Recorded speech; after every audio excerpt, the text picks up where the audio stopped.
It is said that the meat of the Asian houbara bustard has aphrodisiac qualities. It's a rare, timid, migratory bird, around the size of a chicken, that can be found across the Middle East and Central Asia, although it can be found in larger numbers in southern Pakistan and southern Iraq. It's considered a vulnerable species by the International Union for Conservation of Nature's Red List, with as few as 33,000 mature individuals in the wild. Yet the houbara bustard is a prized bird in the Gulf, coveted by wealthy royal hunting parties who spend millions of dollars on hunting permits even though hunting the houbara bustard is banned in many countries. In November 2015, one such hunting party, which included 9 members of the Al Thani royal family, left Doha in a convoy of SUVs and drove through Saudi Arabia, then into southern Iraq. They were headed for Muthanna province, still a hotbed of militia anarchy after the 2003 US invasion. But it was here where the houbara bustard could be found and hunted using traditional hunting dogs and falcons. It was, they reckoned, worth the risk. But it wasn't. On their final day, dozens of heavily armed men wearing balaclavas, later thought to be part of a Shia Iraqi militia, stormed the camp. What followed was a botched attempt to negotiate the royals' return through vast sums of cash. But the Iran-backed militia that held them had demanded cash and that the Qataris use their legendary mediation skills to negotiate a disastrous population swap between Sunni and Shia communities in warring Syria. A move that cost close to 150 civilian lives. A huge ransom was paid, allegedly negotiated by Qasem Soleimani, Iran's covert military intelligence chief. It may have passed $1 billion. Qatar denied paying any ransom to terrorists and insists the money was for the Iraqi government. According to Robert F. Worth, writing in the New York Times Magazine, the ransom enraged the Saudis and Emiratis. The incident began to figure, often in highly distorted form, in a Saudi-financed PR blitz that portrayed Qatar as a fountainhead of terrorism. The anti-Qatar campaign was a patchwork of true and false or questionable claims that only muddied the waters around the ransom and Qatar's broader culpability in bankrolling Islamist groups. Text messages between Qatari officials and the negotiators were hacked and leaked to the BBC, by who they described as a government hostile to Qatar. The Qataris were released in April 2017 after 16 months of captivity. At midnight, on the 24th of May 2017, Qatar's official news agency, the QNA, posted a story on its website, purporting to be from Emir Tamim.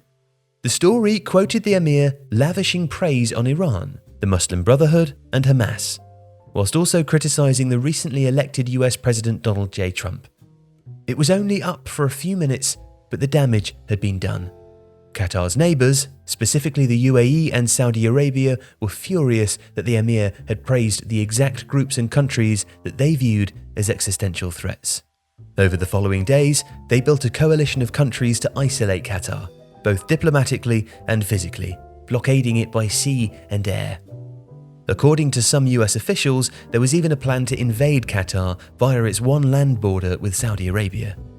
The coalition announced 13 demands that needed to be met for the blockade to be lifted, including shutting down Al Jazeera and distancing themselves from Iran. The demands equated to Qatar giving up its status as an independent nation. And Donald Trump seemed to be convinced too. When the blockade began, he tweeted, "During my recent trip to the Middle East, I stated that there can no longer be funding of radical ideology. Leaders pointed to Qatar. Look."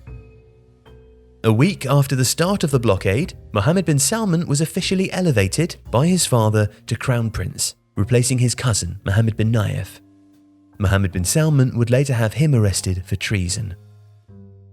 But the problem was that the story was fake, uploaded by a suspected Russian hacker who, Western intelligence agencies believed, was most likely commissioned by the UAE itself. The Gulf now had its very own Cold War, and Qatar was facing its greatest crisis since independence. The World Cup would become a target and a weapon in this new Gulf War.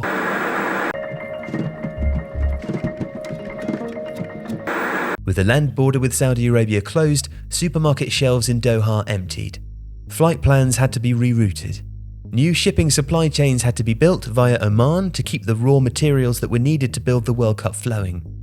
Turkey's president Recep Tayyip Erdogan stepped in to supply Turkish food. 4,000 Holstein dairy cows were airlifted from Europe to Qatar so the country didn't run out of milk. As Qatar struggled to survive in the new regional order, a succession of policies was announced by the blockading countries. Bahrain, the UAE and Saudi Arabia passed laws that imposed a 15-year prison sentence on anyone who showed sympathy for Qatar. Saudi Arabia announced that it would build a trench to separate Qatar from the mainland and fill it with nuclear waste. And a new pirate pay TV network emerged overnight, Be Out Q, that began brazenly bootlegging beIN Sport's lucrative content, especially the English Premier League in Saudi Arabia. But the 2022 World Cup was the biggest prize of all. After all, Qatar had invested as much as $200 billion and possibly more, plus a huge amount of political capital. When the emails of the UAE's ambassador to the US were leaked, Youssef El Otaiba, a well-connected scion of Washington's political elite, they laid bare a trail of plans aimed at destroying Qatar's economy and its ability to host the World Cup, including one that would force Qatar to share the World Cup with its neighbours. In a strategy document, first reported by The Intercept, and allegedly put together by Banki Haveland, a private bank that does business with Abu Dhabi's royal elite, a PR plan was outlined to try to force Qatar to share the tournament with its neighbours, by appealing to FIFA that a shared Gulf World Cup would display football as a tool to stabilise the region. In the meantime, a PR campaign would help so that negative publicity can resurface around the original award of the tournament, bribery allegations, conditions of construction personnel, and other issues. Allies of the UAE claimed the emails were stolen by Qatari hackers. In fact, a dirty information war had long been underway, with accusations of hacking and counter-hacking, of astroturfed human rights organisations popping up and disappearing overnight, as well as mysteriously slick anti-Qatar 2022 Twitter campaigns. Consultancies allegedly operating as intelligence fronts placed negative Qatar World Cup stories in the British press. Millions of dollars were poured into international think tanks to skew research and PR one way or the other. And in Zurich, there was a man who also thought the World Cup should be shared beyond Qatar. Ever since Sepp Blatter pulled that card out of that envelope in Zurich 2010, FIFA was inundated with corruption scandal after corruption scandal. Perhaps the most iconic moment was when Swiss police raided the luxury Bauer El Lac Hotel in Zurich at dawn, leading FIFA executives away in handcuffs before a FIFA Congress. Blatter limped on, but eventually resigned in disgrace, replaced by former UEFA General Secretary Gianni Infantino. And he had a raft of new ideas to sell. The World Cup in 2026 would now be expanded to 48 teams. And if that wasn't revolutionary enough, he announced to the FIFA Council, the body that replaced the tainted executive committee, that he had received an extraordinary offer to revolutionise the Club World Cup into a competition that would challenge UEFA's Champions League. FIFA had been offered an enormous sum, $25 billion, which would include access to its highly lucrative archive. Infantino was on the board, but he wouldn't tell the FIFA Council who was making the bid. The Council chose to delay making a decision. Over the following months, more details dripped out, including information about the role of SoftBank, the huge Japanese conglomerate, and the sovereign wealth funds of Saudi Arabia and the UAE. Even today, the full details of the proposed deal remain opaque. But there was more.